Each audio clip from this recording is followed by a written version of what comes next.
our president in absentia, President Jacob Gedletleki Samhlanganyela Zuma, and send our birthday wishes on behalf of the entire organization uMkhonto Wesizwe and on behalf of majority of voters in the people and the Republic of South Africa. Because uMkhonto Wesizwe represents majority of people and majority of voters in South Africa. We will of course illustrate that with the process that we're engaged in the courts of law, but also we're going to decisively illustrate that uMkhonto Wesizwe represents majority of the people in South Africa when we go to the 2026 local government elections and the 2029 general elections, where uMkhonto Wesizwe is going to record a decisive victory. We want to greet the ex-combatants, military veterans of uMkhonto Wesizwe, the Liberation Army, of the forces that come from APLA, and all the military veterans from all the fighting forces that fought for total freedom and emancipation. We want to greet the leadership of uMkhonto Wesizwe Women's League, which in terms of the program that was adopted by the National High Command is supposed to launch in August 2025. It's led here by the National Coordinator Lindiwe Mchana. uMkhonto Wesizwe Youth League is currently holding a program in Kwamashu in eThekwini. The leadership, majority of them are there, but for the leadership of the province here with us. uMkhonto Wesizwe Students Movement, which is the fastest growing student movement in South Africa today, and winning majority of the student representative councils that are taking place.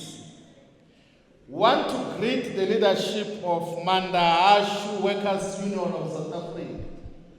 So MAUSA is a union that organizes workers, mostly those who work in the expanded public works program, the EPWP.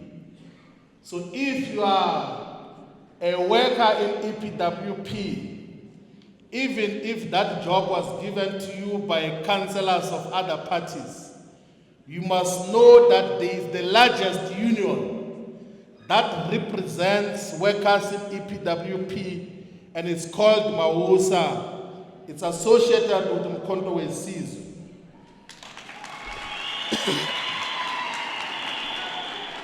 We also want to acknowledge uMkhonto Wesizwe people with disabilities. So uMkhonto Wesizwe National High Command, as part of building uMkhonto Wesizwe as a revolutionary movement, we have decided and resolved to constitute a desk that is going to have presence at ward level, at sub-regional level, regional level, provincial level, and have independent national leadership to specifically look on issues of people with disabilities. So we have a structure of people with disabilities. We also want to acknowledge the leadership of the Progressive Civics Congress, PCC. So PCC is not a political party, it's a civic organization. It's a civic organization that must be bigger than SANCO. You must take note, leadership of PCC, that was saying it must be bigger than SANCO. PCC must exist in each and every village, in each and every township, in each and every informal settlement. And it must deal with civic issues. PCC must not be associated with wrong elements in uMkhonto Wesizwe. It must be a civic organization that deal with issues of the communities. We also want to acknowledge all the leadership structures of uMkhonto Wesizwe, members of parliament, in the National Assembly. I see Comrade Des and the Chief Whip are here, but also the leadership that is deployed in the provincial legislature here in the Gauteng province. And we want to greet the many councillors that continue to grow of uMkhonto Wesizwe, that before we even participate in local government and government elections, every time there's a Wednesday of by-elections, you are quite assured and guaranteed that uMkhonto Wesizwe is going to come with 1 or 2 councillors. As we said, before 2026, uMkhonto Wesizwe will be having a higher number of councillors, ward councillors, than political parties that contested the 2021 local government elections. We also want to greet Abafundisi, those who are organized under the uMkhonto Wesizwe interreligious movement, but also those who are members of uMkhonto Wesizwe in their own right. Because we have got an organization in uMkhonto Wesizwe called uMkhonto Wesizwe Interreligious Movement, whose leadership is still going to be fully appointed representative Bishop Zondo of all provinces, gender balance and all faiths. We want to also acknowledge Abelaphi bendabuko. They constitute a very important component of uMkhonto Wesizwe, the leadership of the zones and sub-regions, the leadership of regions, the provincial detachment of Gauteng province, and want to congratulate upfront the leadership of Gauteng for having organized this birthday celebration of President Zuma here in Gauteng with very little, if no resources. So that is a demonstration of leadership that knows what it is doing. We also want to acknowledge the servants from the African Transformation Movement, the ATM, which is our strategic ally. So if you want to know what is the relationship between the MK and ATM, you must just understand the simple fact that when the ballot is printed in 2026 and 2029, ourselves, uMkhonto Wesizwe, and all members and supporters of ATM, so vota ndawonye.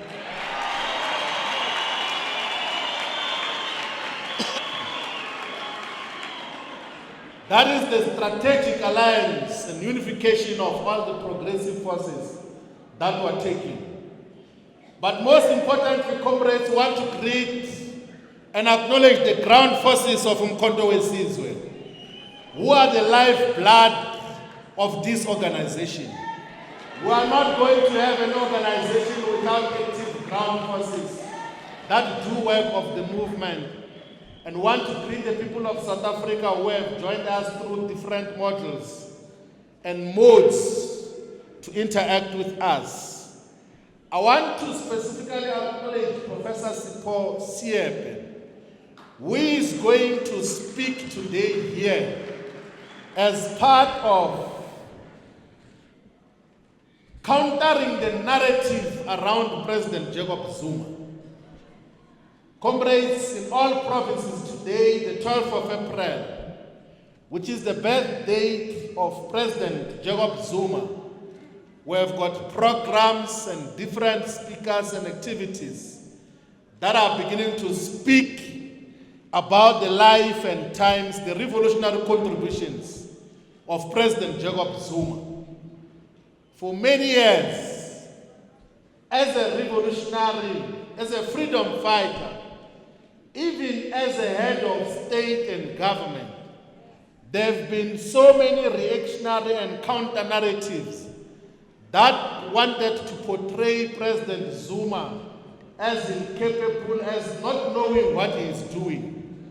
And the reason why such was sustained over a long period of time is because President Zuma has never been a project of the white capitalist minority system.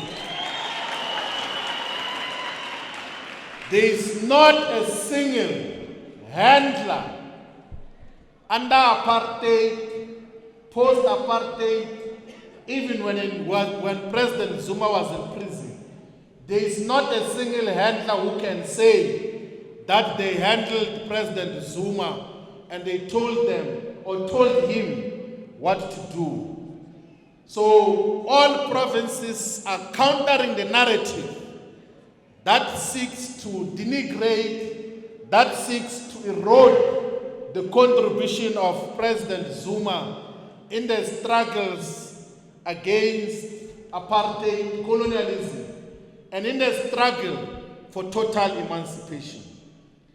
Comrades, some of us, just in the recent past, are very fortunate to work very closely with President Zuma.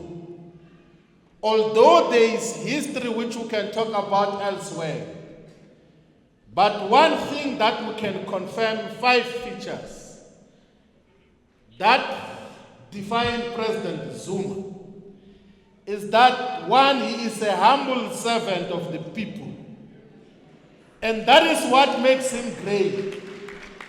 There is no one who can ever rise to greatness unless they are humble. President Zuma is the most humble of leaders. And you see on how he interacts with everyone. Wherever he is, he talks with everyone irrespective of social standing, irrespective of age, irrespective of class, irrespective of religious affiliation, irrespective of whether that person has got money or not. President Zuma listens to each and every person that speaks to him with maximum respect. That is a demonstration of humility of President Zuma. Number 2 is that President Zuma is highly knowledgeable. You know, President Zuma is one of the most knowledgeable political leaders. There are so many people who have gone to schools and received certificates who even now do not even have a quarter of the knowledge that President Zuma has about the issues that affect our people. Also about what is happening in the continent. Also about what is happening in the world. He has got a far much better understanding of the global balance of forces than many other people who play a role in those spaces. But also President Zuma is very decisive. He takes decisions when he realizes that this is a wrong thing, when he realizes that this is not legitimate, it's not genuine, he takes decisions. He doesn't wait for tomorrow. He takes decisions on things that have to protect the interest of the people. The other aspect that defines our president is that he is a revolutionary through and through. He does not sacrifice principle on the altar of political convenience. He doesn't shift because he is speaking to someone else. He is very consistent on revolutionary principles. He is the most consistent, number 5. He is the most consistent defender of the Freedom Charter. not just the defender of the Freedom Charter, but also did everything else in his power, even as head of state and president, to achieve the aims and objectives of the Freedom Charter. Part of the reasons why President Zuma started uMkhonto Wesizwe is because he knew that those who are leading the former liberation movement, the African National Congress, have abandoned the Freedom Charter and will not take the road of defending the Freedom Charter. Some of us were fortunate in October 2023 to get a political presentation and discussion on why uMkhonto Wesizwe as a party must be formed to represent majority of our people. In that discussion, President Zuma highlighted two most important things. One, he spoke about unity of the progressive forces and illustrated a simple fact that for many centuries now, for many decades, we as black people, the African majority, the people who look like me and you, have been under a system of colonial conquest.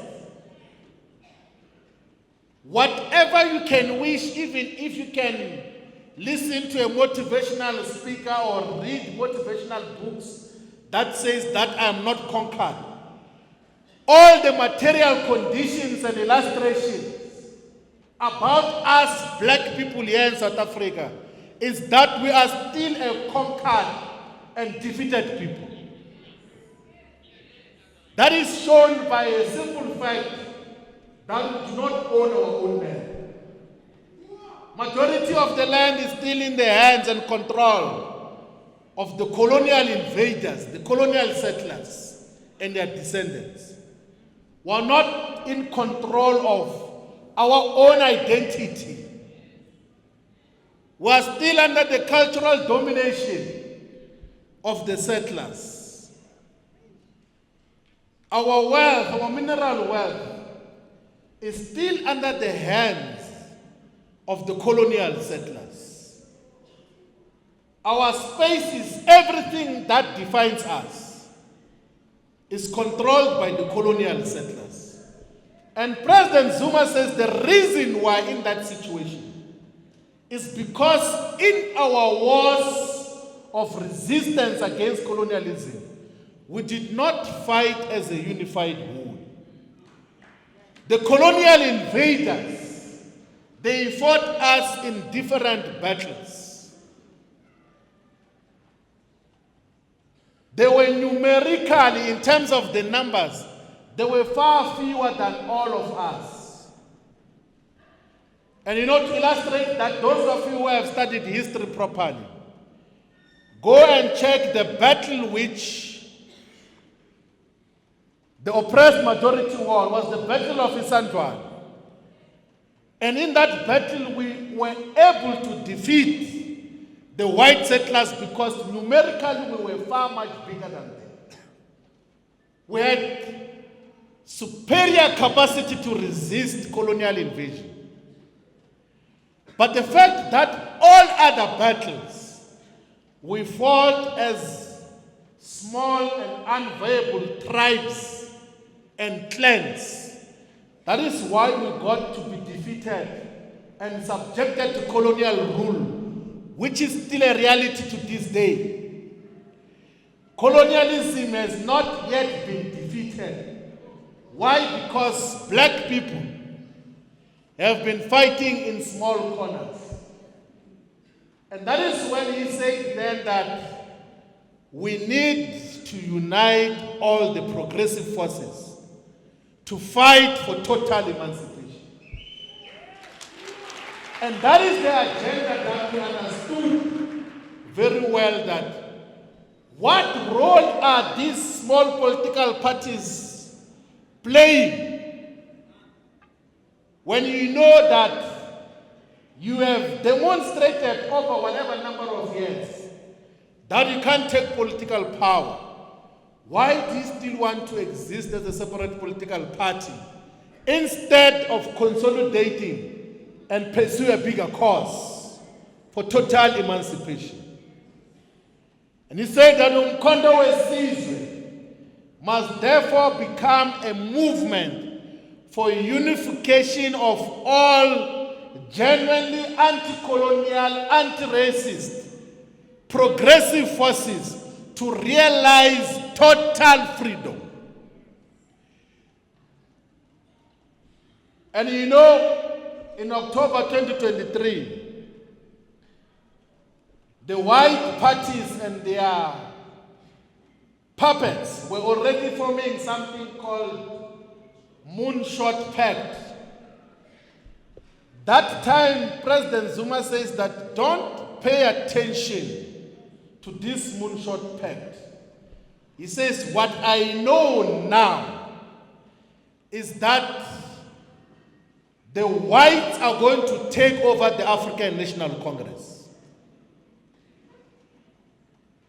You know, at that time it did not look possible.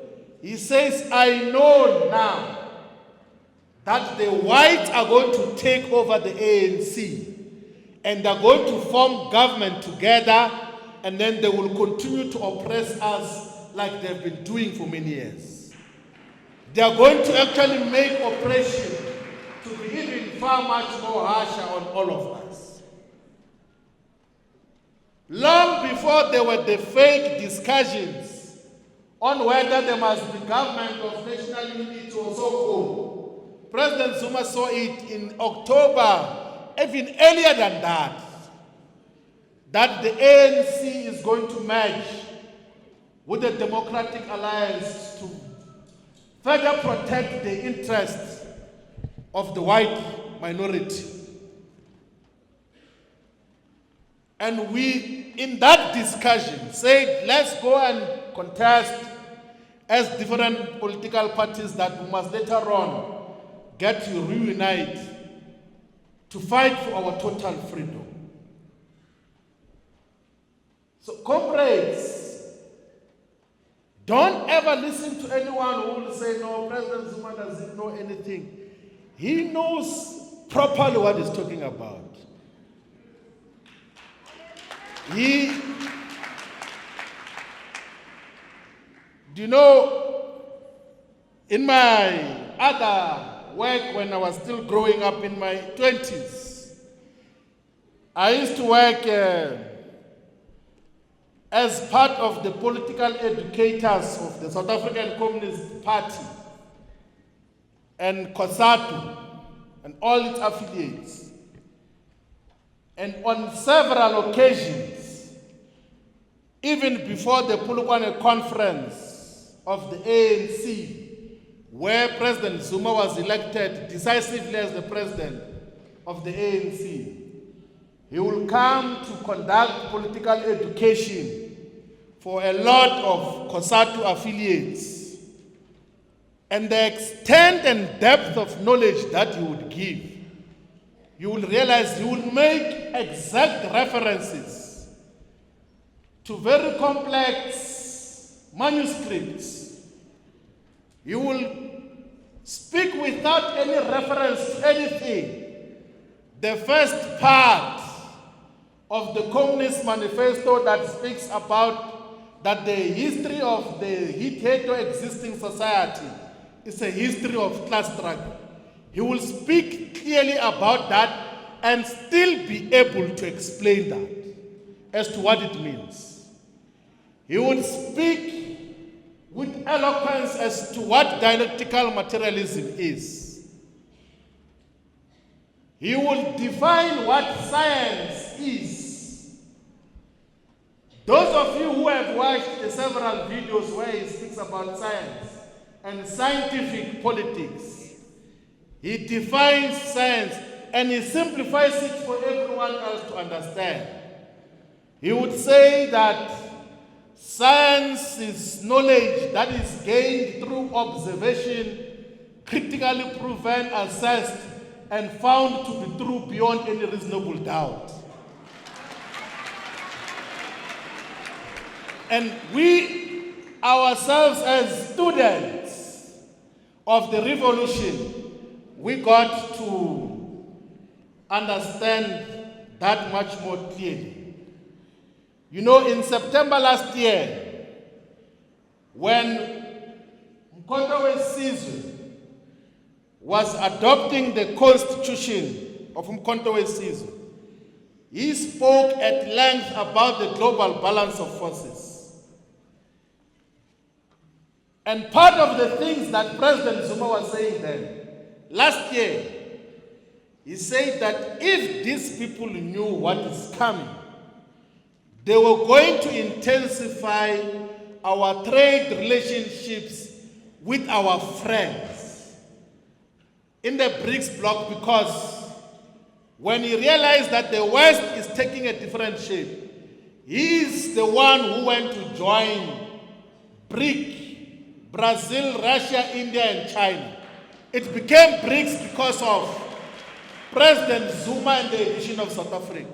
Last year already he already foreseen that the West is going to behave in the manner it is doing now. He said that if there was leadership in this country, they would be intensifying our trade relationships with our friends, because he could foresee just what was happening. I thought we must just highlight those key values. But let's talk about President Zuma, so that the MK students movement, the Youth League, and the young people of South Africa and the generations to come should know just who are we talking about biographically when we speak about President Jacob Zuma. He was born exactly 83 years ago on the 12th of April 1942 in Nkandla. So Nkandla is not the name of his home state. Nkandla is a very huge area. It's a municipality in the King Kotayo region of KwaZulu-Natal. The area, specific area that President Zuma was born in is called KwaDakwaDunuzi. So those who can translate that can translate as to what that means.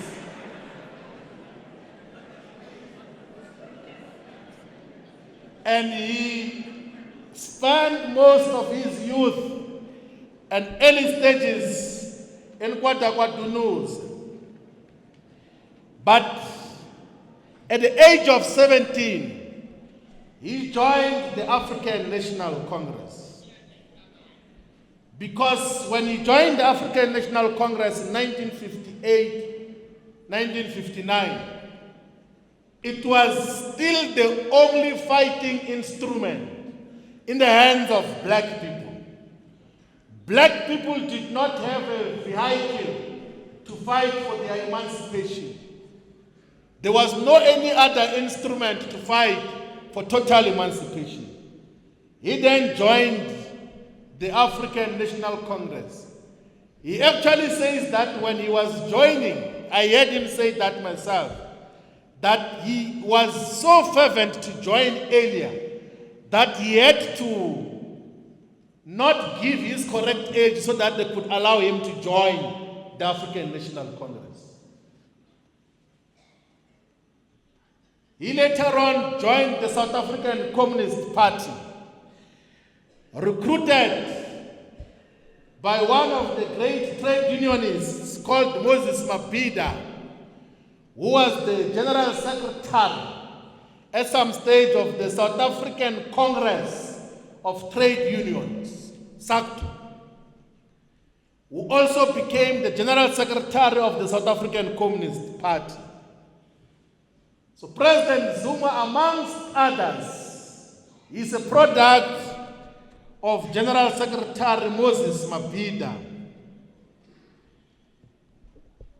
President Zuma was in 1963 when he was joining uMkhonto Wesizwe, the Liberation Army.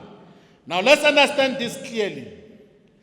uMkhonto Wesizwe, the Liberation Army is launched on the 16th of December 1961 with a clarion call which starts with a question of, there comes a time at a period of a nation when you have to decide whether you submit or you fight. And the decision of uMkhonto Wesizwe, the Liberation Army, was to fight. uMkhonto Wesizwe is launched officially on 16 December 1961. And already as part of the first consignment of recruits into uMkhonto Wesizwe, the Liberation Army, part of those included President Zuma in his early 20s, in his late teens, early 20s. But we have got people at the ages of 18, 19, 20 who are still saying, no, I want mama for this, mama for this, mama for that. By that time, President Zuma was willing to take up arms to fight, to kill for the revolution of our people.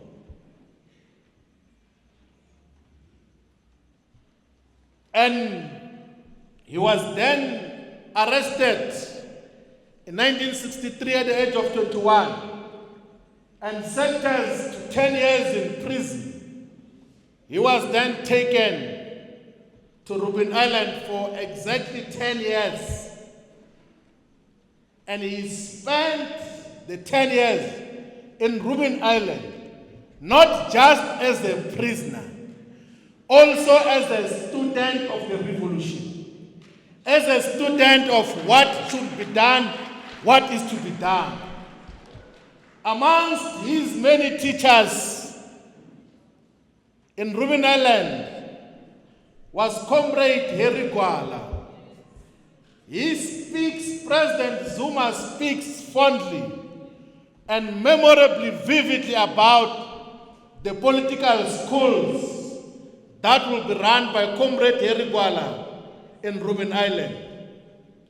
And he was in Robben Island at the same time as the time of the Rivonia trialists. But Robben Island was divided. There were those who were arrested in the 60s later, were separated from the Rivonia trialists of Nelson Mandela, Mbeki, Walter Sisulu, and Rumlange. But the divisions, the sections where President Zuma was, used to always consult the leadership of the liberation forces on the other section of Robben Island. So he always recounts, I know this firsthand, of a discussion which took years on whether the African National Congress is socialist in character or capitalist in character. And the section where President Zuma was discussed over many years, wrote a document and sent to the other side that please resolve this question. And then they came back after more than a year and said the reason we couldn't come back to you is because even ourselves we had not found each other as to just whether we are socialist in character or capitalist in character. But one thing that we can affirm is that our struggles as of now are defined by the aims and objectives of the Freedom Charter. So the Freedom Charter has been a clarion call, a uniting perspective of all the movement that fought against apartheid and colonialism.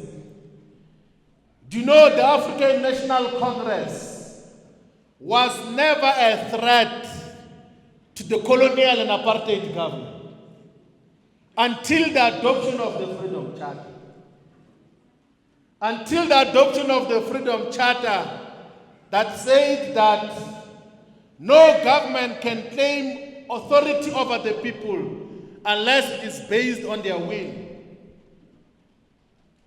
There was no threat on the apartheid government until a Freedom Charter that said the mineral wealth beneath the soil, the banks, and monopoly industry shall be transferred to the ownership of the people as a whole. That is why when what was called the treason trial happened,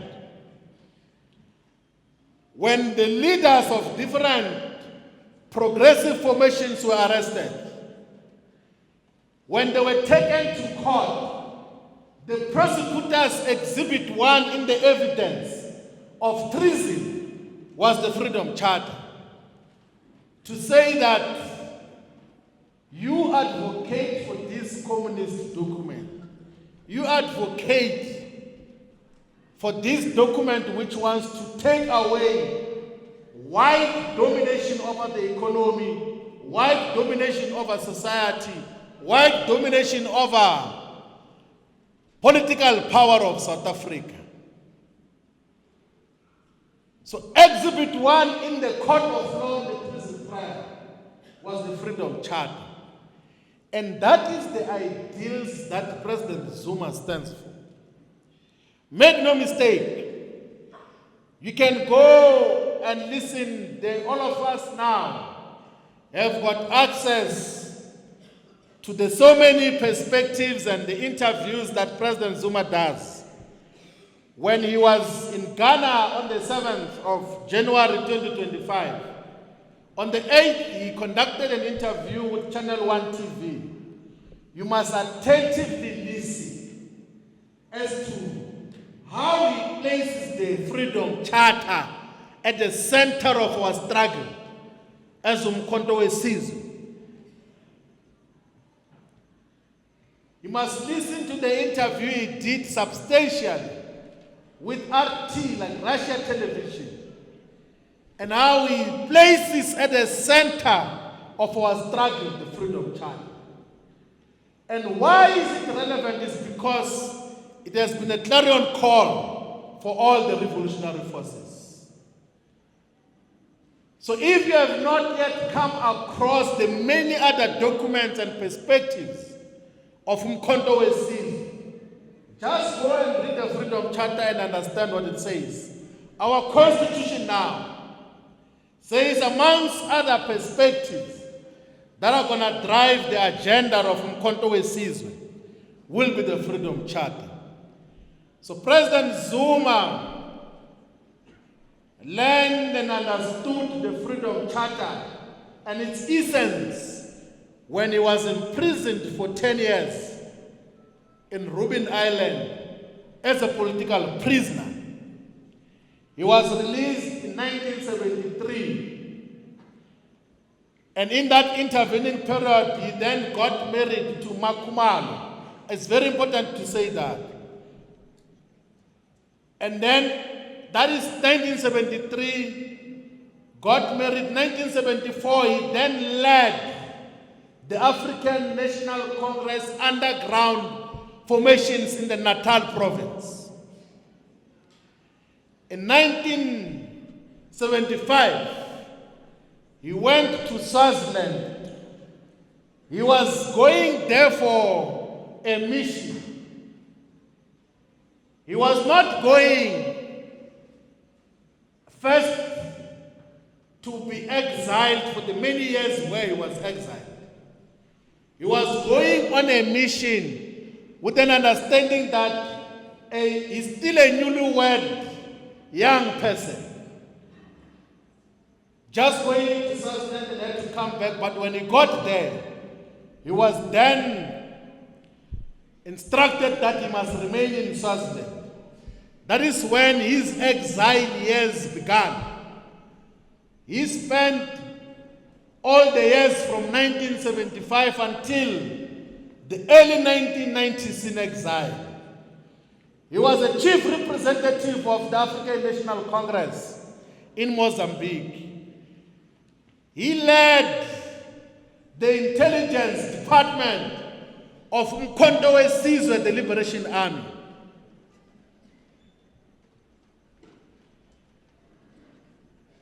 He trained and received majority of those who went to exile after the June 16, 1976 uprising. So you know, after the June 16 uprising here in Soweto, there was an outflux from South Africa of exiles who went to join uMkhonto Wesizwe, the Liberation Army. And a substantial number of those were received and trained by President Zuma. Trained them politically and trained them militarily with an understanding of what later on got to be said by Thomas Sankara, that a soldier without proper ideological and political training is a potential criminal. So throughout his life, he got to do that work. And then, when the African National Congress and other liberation movements were unbanned, they then came back to South Africa. In 1991, the African National Congress held its conference in KwaZulu-Natal, in Durban, Westville. President Zuma was elected as the Deputy Secretary General of the ANC, DSG of the ANC. His SG was someone else, I forgot his name, he comes from around here.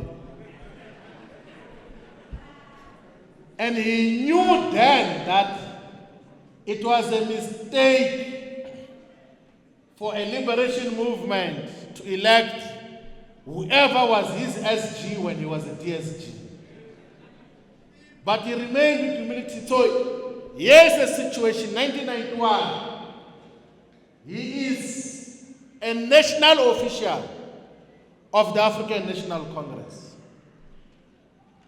Despite that, in 1994, when the democratic dispensation is ushered in, he was leading the Southern Natal component of the three regions of the Natal province. And then he subsequently became the chair of the Natal province. But when elections happened in 1994, 27 April, he is an official of the ANC. People get elected, they go to parliament. President Mandela says to him, come in and form part of the national cabinet. He says, no, I'm not going to do that. I'm still here in the province.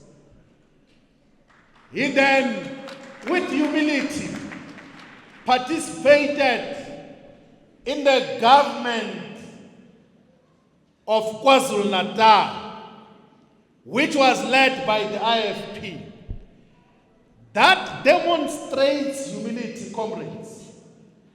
That even when you have got strong struggle credentials, even when you know that you have been exposed to higher platforms, if you want to be a leader, you must also accept to be led at some stage. It can't be that every time that you know it's me here, I'm in control every time there's a leadership issue. It's me. President Zuma was a member of the Executive Council and MEC in the KwaZulu-Natal government, which was not led by a party that he belonged to for many years. Despite being an official of the African National Congress. Despite having weekly meetings with the head of state, with President Mandela and all of those things, after that, back to KwaZulu-Natal. And then in 1997, he was elected as the Deputy President of the African National Congress. The president was Mr. Mbeki.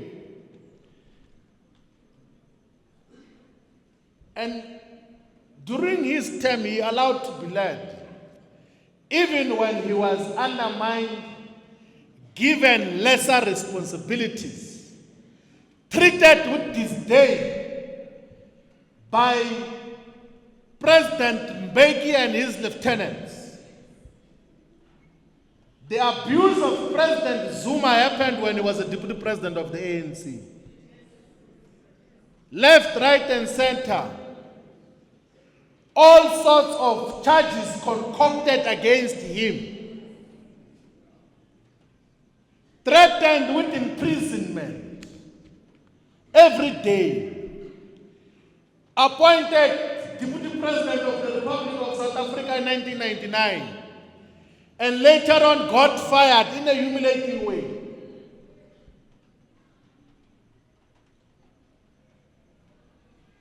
When he was Deputy President of the Republic,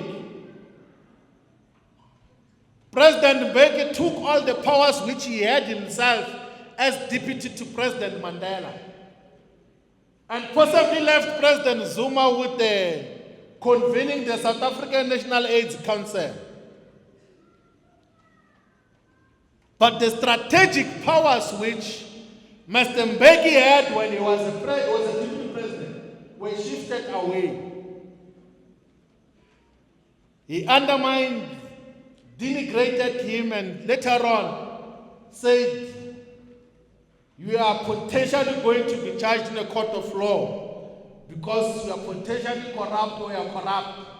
So I'm removing you as a deputy president of the Republic of South Africa." And even during that period, he still operated within the organization with humility and did his work as a leader of the movement. And a lot of people were treating President Zuma during that period like he has got leprosy. You know, in the Bible, Archbishop Zondo, the people who had leprosy were isolated. And a large number of people got to isolate him during that period and say, "No, this one is not wanted by chief." And we all know that in the 2007 52nd conference of the ANC, he was elected as the president of the African National Congress with a decisive margin. The margin was more than 1,000 votes of the delegates that were there. I was there. And we were celebrating his election that time.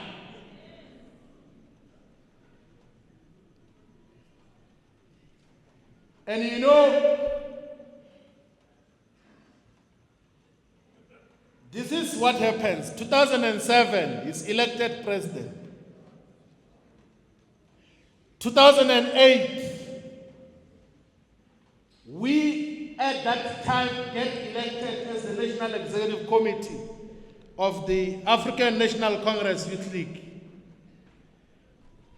And those of us who were elected as the National Executive Committee of the ANC Youth League were all of us who were associated and supported President Zuma, all of us.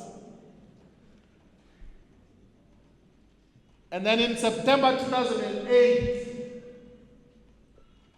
the National Executive Committee of the ANC takes a correct decision to recall former President Mbeki as the head of state and president. And you know, many people say it was a mistake. It was not a mistake. I was, that time, in Luthuli House full time.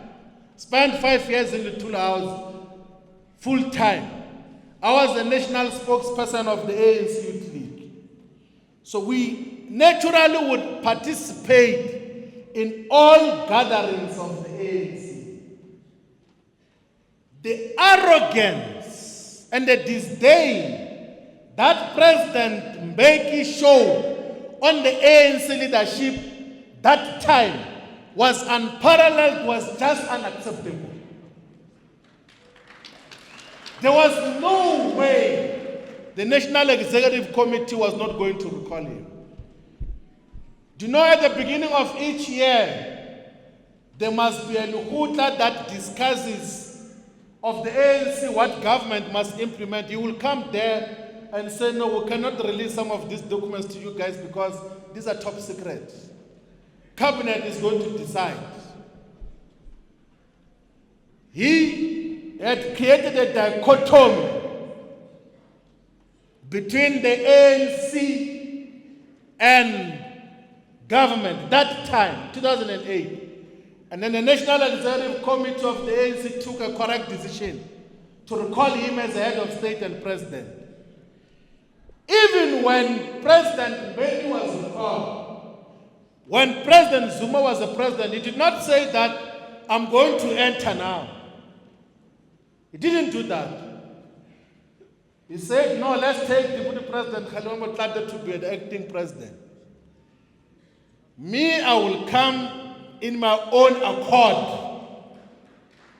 I'm going to be elected by the people of South Africa. I'm not going to enter through a corner like this one who is the head of state now, who entered in 2018 through the corner. By himself, he was unable to get more than 50% of the vote, Mr. Ramaphosa. But President Zuma said, I'm the president of the ANC, there's no need for me I'm going to go and campaign for me to be elected directly as the president of the country. And he went on the ground to campaign in a clear way, and we can say this without any fear of contradiction. As an attempt to stop President Zuma from being a head of state and president, President Mbeki associated with the formation of COPE, the Congress of the People, that time. He was the demigod, he was the one. That is why the entirety of his cabinet, all his lieutenants, went to join COPE with the hope that they will stop the rise of President Jacob Zuma as the head of state and president. With COPE in existence, COPE which had former ministers, it had multimillionaires who had benefited from the BEE of Mbeki. It had a former deputy president of the country, Phumzile Mlambo. They could not stop the rise of President Zuma at that time because the people of South Africa understood President Jacob Zuma. They knew who he is and that he is one with the people. Do you know, if you read elections properly and then you count one by one, the number of people who voted for President Zuma to be president, they are just slightly lower than those who voted for President Mandela. But President Mbeki, anyone else who has ever led the ANC, has never received the highest number of voters than President Zuma. And these are the realities that got to define just what got to happen. Now, comrades, we're going to allow Professor Sipho to speak about the so many achievements that he achieved when he was the head of state and president. But one thing that we know is that when he was head of state and president, the life expectancy of ordinary South Africans increased by more than 10 years.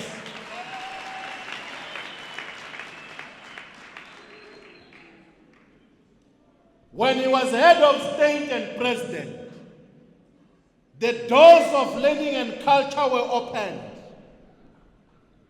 The number of no-fee schools were increased under President Zuma when he was head of state and president.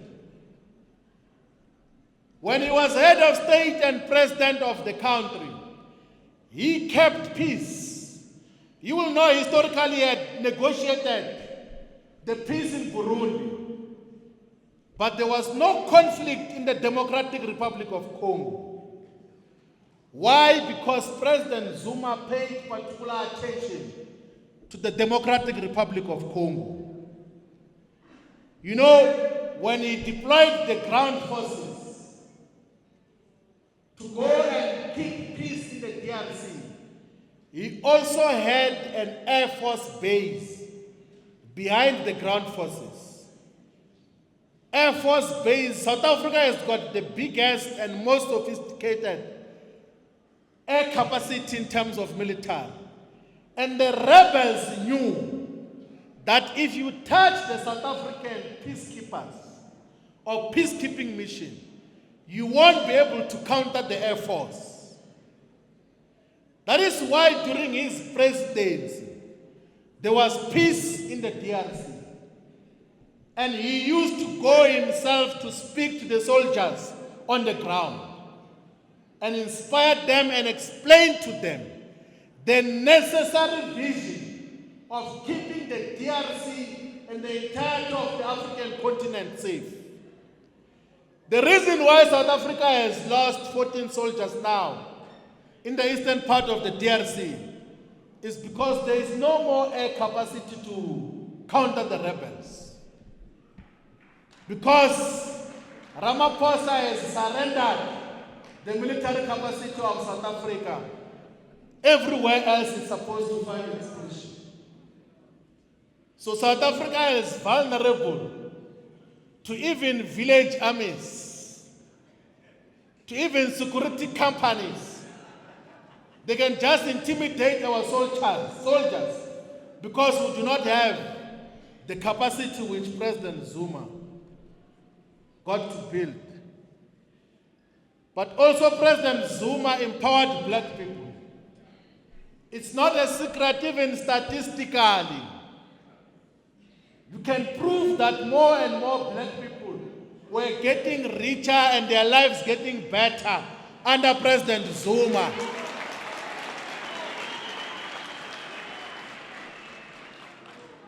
The most strategic thing that was done by President Zuma, which we explained earlier, was to join BRICS. To have to know who are our friends at the global level. Now, comrades, between the 22nd and 28th of March, we had a meeting of the National High Command. I'm closing now. So, in an atypical way, in an unusual way, you know, a meeting of the National High Command must start with the address, political report or address by the president. Then he said we must read the organizational report first and then he will come in later. So the organizational report had come with a political section and then administrative issues, organization, all the fraternal organizations, what's happening with the Women's League, Youth League, student movement. And he sat there to listen to members of the National High Command to talk about uMkhonto Wesizwe, the party, and to talk about uMkhonto Wesizwe, the movement. He listened for the whole day. The next day he listened up until lunchtime. And then he came, he says that, why is it that you as members of the National High Command are talking, but you're not talking about taking power? Can't you realize the urgency of taking power now? Our people are suffering. Our people are hopeless. He addressed us to say that as uMkhonto Wesizwe, we must talk as to how do we take power and how do we take power now? And then he said, a very clear agenda. He says that before the end of this meeting, I want you to come with clearly defined 5 or 6 or whatever number of priority areas of discussion as to how do we take power here in South Africa. That is why we came with the 5 areas. One, which is the uMkhonto Wesizwe, revolutionary path to state power. So, what that means is that because currently our path to power involves elections, there must never be a meeting of uMkhonto Wesizwe where we do not discuss our path to power. You know, the word path to power is familiar for those who read South Africa's political literature. It was a title of a South African Communist Party document called South African Path to Power. I think it was issued in 1989 in the Havana Congress of the South African Communist Party, where President Zuma was elected as a Politburo member of the SACP. And later on, for tactical reasons, because he was at the center of negotiations, was advised to step out of the leadership of the SACP to focus on the ANC, because he was at the core of the talks before talks. So in uMkhonto Wesizwe, the primary focus now is MK's revolutionary path to state power. 2, we must define as activists, as structures of uMkhonto Wesizwe, as to who are our domestic, strategic, and tactical friends. So as a branch of uMkhonto Wesizwe, as a sub-region of uMkhonto Wesizwe, as a region of uMkhonto Wesizwe, you must sit down and talk who are the people we should have strategic and tactical alliances with. Which ones? Here in Johannesburg, here in Gauteng province, Comrade Convene, you must know which are the largest black constituted institutions and formations here in Gauteng province. There's a gathering in Zubercom this coming Easter. There's a gathering in Orlando Stadium this coming Easter. What is the role of uMkhonto Wesizwe in those gatherings, and what are those gatherings? There are so many gatherings that are taking place where our people are. What is the strategic and tactical relationship that uMkhonto Wesizwe is going to have with all these formations of black people? And in our characterization of the domestic, strategic and tactical alliances and friends, we even took time to give characterization of other political formations. Some are enemy forces, some are contested opponents. And you know, you must understand that an enemy you crush, but an opponent you persuade to see things the way you see them. That is what we learned from President Zuma. He says that even in PMP, even Unhlano, just persuade that this is the direction we're taking as a movement. We must not be impatient with anyone. We must be able to relate with each other. That is what we learn from our Commander General, Commander Mhlanganyelwa Gedlehlekisa Zuma.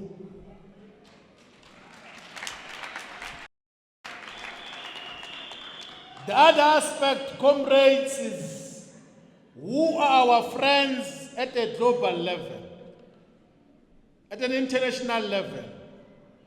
Of course, we've got friendship, which we must enhance and harness with Brazil, Russia, India, China, and all the progressive countries. But a fresh, clearer resolution which uMkhonto Wesizwe National High Command has taken is that we must foster meaningful and mutually beneficial relationship with the progressive anti-colonial countries and forces in the Sahel region of the continent.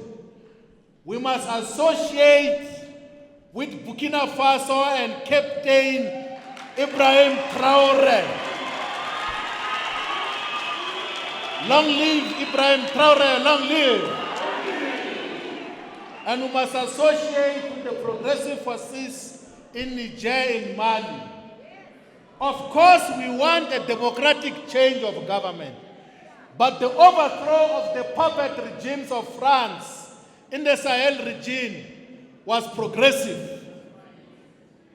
We will associate as well with what we hope and believe will be a progressive government in Gabon. There's elections today in Gabon. And we wish that the progressive forces must emerge to intensify the struggle for total emancipation. Comrades, we must never be ashamed of President Zuma. He is a revolutionary. He is one of our own. He is us and we are him. No one must make you doubt about that. They have tried everything to bury him. He is still standing. And the people of South Africa understand President Zuma. The people of the African continent understand President Zuma because he is one with the people. We were in Namibia now to inaugurate Commander Triple N. The people of Namibia, when they introduced the head of state of South Africa, they just looked at him and were shocked of what's happening, what is this? But when they introduced President Zuma, the people of Namibia and the African continent, they said, here is our president, here is our leader, here is the leader of the revolution, here is the leader of true Pan-Africanism. So comrades, all of us must never be ashamed of our president. And the best honor we can give to him is to remain disciplined, is to remain respectful, is to be honest, is to do hard work for the organization. So comrades, thank you very much. The professor is going to come and speak about the movement. Amanda! Long live President Zuma, long live! Long live President Jacob Zuma, long live! Long live President Jacob Zuma, long live! Long live President Jacob Zuma, long live! Bathule nje baziqiniso awule ndawo sikukuyo bathule nje baziqiniso awule ndawo sikukuyo awuskokhele msholoze awule ndawo sikukuyo awuskokhele msholoze awule ndawo sikukuyo bathule nje baziqiniso awule ndawo sikukuyo bathule nje baziqiniso awule ndawo sikukuyo Baphetes bames tumlilo awulendawo sikukuyo Baphetes bames tumlilo awulendawo sikukuyo Amanta Program Director